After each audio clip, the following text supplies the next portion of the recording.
Welcome to your weekly energy download. I'm here to help you understand the collective energy that's moving through all of us right now. Think of it like emotional weather that we can all feel. When we name it and understand it, we can work with it instead of against it. We're going to look at what energy we just moved through, what's showing up now as our invitation to grow, and how you can use this information to navigate your week with more flow and less resistance. Let's dive in. This is your gentle pause in the week. It's a place to zoom out, to breathe, to notice what's been shifting beneath the noise of your to-do list, your expectations, your roles, your responsibilities. Because the truth is, you're not just reacting to life. You are living inside of an energetic story that's always unfolding. And when you can feel the story you're in, you stop fighting it. You start moving with it. So today we're going to briefly anchor into the energy we just moved through. We're going to reflect on the wave we felt but didn't formally name. And then we're going to drop into the energy we're standing in right now with real life language, real stories, and real life integration. So wherever you are right now, let your shoulders drop, let your jaw soften, and let's explore this energy together. Last week's energy was all about focus, practice, and devotion to what actually matters. It wasn't glamorous energy. It didn't promise instant results. It asked us to keep showing up anyway, to choose what we're refining, to notice where our attention was disciplined and where it kept drifting. Some of you felt super locked in. Others may have felt restless, frustrated, or like you wanted your mind to be everywhere except where your body was. Either way, the teaching was simple. What you practice consistently is what grows. My reflection question for you is, where did my attention naturally deepen last week? And what does that reveal about what actually matters to me right now? Okay. After we had that little focused stretch of energy, the energy shifted into something very different.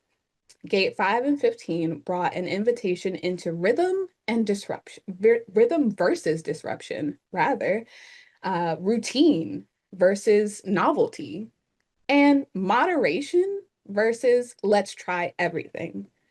This is the energy of wanting new experiences, craving stimulation, feeling emotionally pulled towards something different, and also realizing not all newness actually nourishes us. For me personally, this showed up through food, through medicine, through curiosity, and through emotion. There were moments where my body paused and whispered, "Do you really want this next thing after the last thing?" And I chose experience anyway, not from rebellion, but from curiosity. And the learning didn't come in that moment, it came after in the integration. I also felt this deeply in my desire to change my own inner rhythm.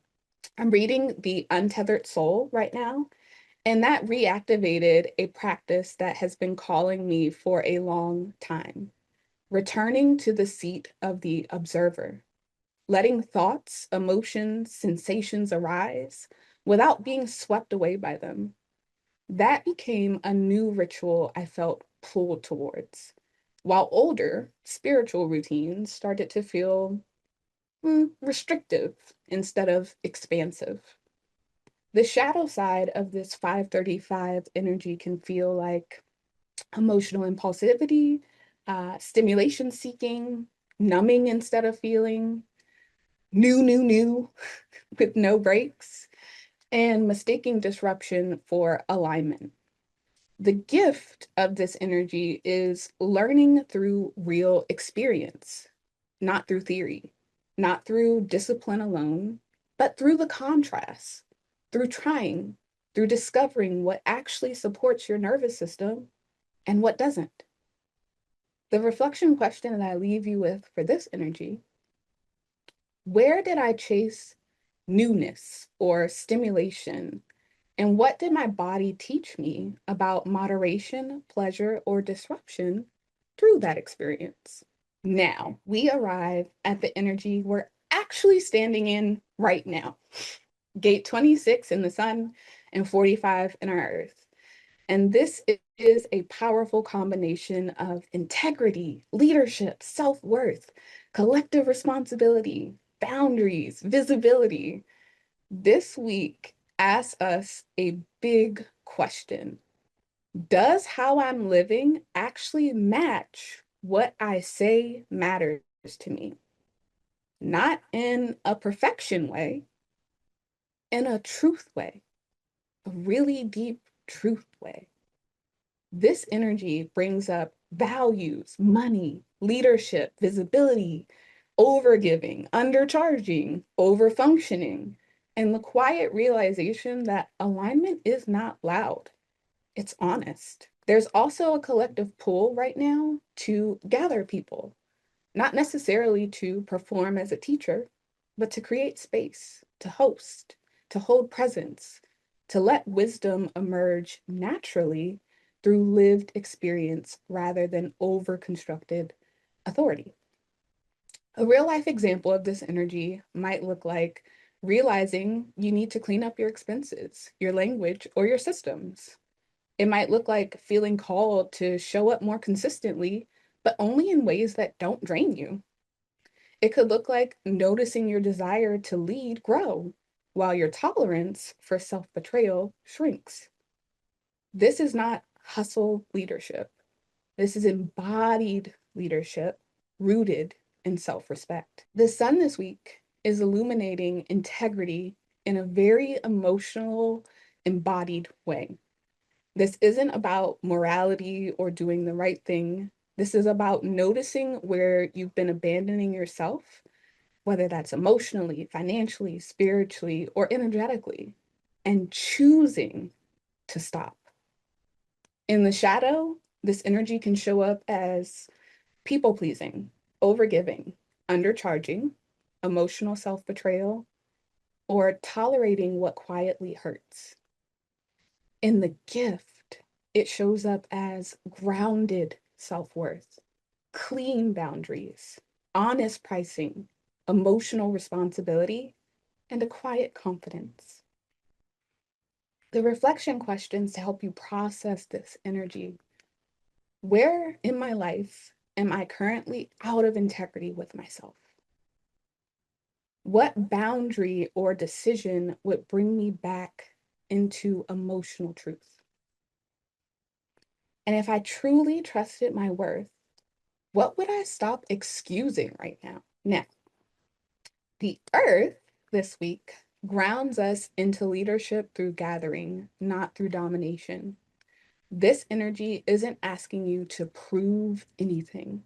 It's asking you to create space where people naturally come together. In the shadow, it can feel like pressure to lead before you're ready. It can feel like a fear of being too visible. It can look like over responsibility or resisting leadership altogether.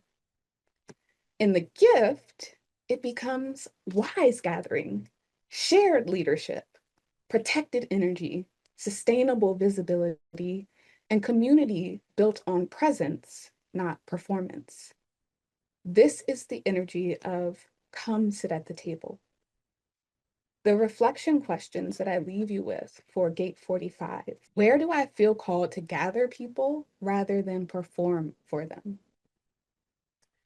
What kind of leadership actually feels nourishing to my nervous system right now? And where am I being asked to protect my energy so my leadership can stay sustainable? What's going to help this week? Emotional honesty. Name what feels off instead of spiritualizing it or getting into your head about it. Clean boundaries are going to help. Protect your energy before committing to responsibility. Actually check in with yourself. Sacral beings, check your sacral. Non-sacral beings, check in with your authority. Observer awareness is going to help this week. Feel emotions without letting them drive the wheel. It's okay to notice them. It's okay to acknowledge them. Just don't become them, right? We are not our feelings. I am sad. No, you're not. You're noticing sadness. Simplifying systems is going to help this week. Clean up your tools, finances, language, and routines. We still have that five energy resonating within us. It's a great time to set some new routines in your life that help keep you sustainable, and give yourself grace as you're building these. And lastly, gathering gently is going to help this week. Let people come to your presence, not your performance. Some things to look out for this week. Overgiving. So saying yes when your body is already tired, when your body has already said no. People pleasing is definitely something to look out for this week. So valuing comfort over truth. What is your truth? Your body is trying to let you know, especially this week. Impulse decisions might trip you up. Acting from emotion without grounding yourself. Self-abandonment is going to trip you up this week. So ignoring your own needs for the sake of momentum. Again, I can't stress enough, integrity, the gate of integrity, is in our sun. That's the quantum human design gate. And over responsibility might trip you up. Carrying what isn't truly yours to hold. Put it down. It's okay. This week is not asking you to be louder. It's asking you to be truer. It's not asking you to lead harder. It's asking you to lead cleaner. After the experimentation of last week and the devotion of the week before, this energy now says, what stays? What stays when the novelty fades? What stays when the emotion passes? What stays when the audience leaves? What stays when the stimulation quiets? And that is where your real leadership begins. Your gentle challenge is to notice one place where you usually override yourself and choose not to this time. And a little affirmation to help you with that challenge. I move at the speed of my truth. My leadership grows from self-respect. As we close out this week's energy report, I want to remind you of something simple but powerful. You don't need more information. You need space to hear yourself. So many of us move through our lives in reaction mode, responding to stress, responding to pressure, responding to everyone else's needs, expectations, timelines.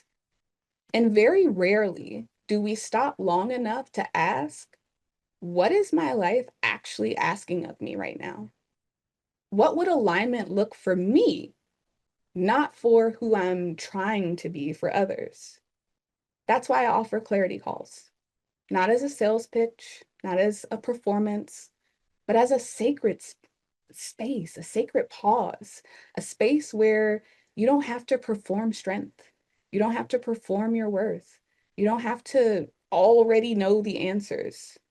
You get to show up honestly with what's swirling in your mind, your heart, your body, your life. On these calls, we look at what's actually draining your energy, what's trying to be born through you, where you might be out of alignment without realizing it, and what your next grounded, truthful step really is, not what you should do.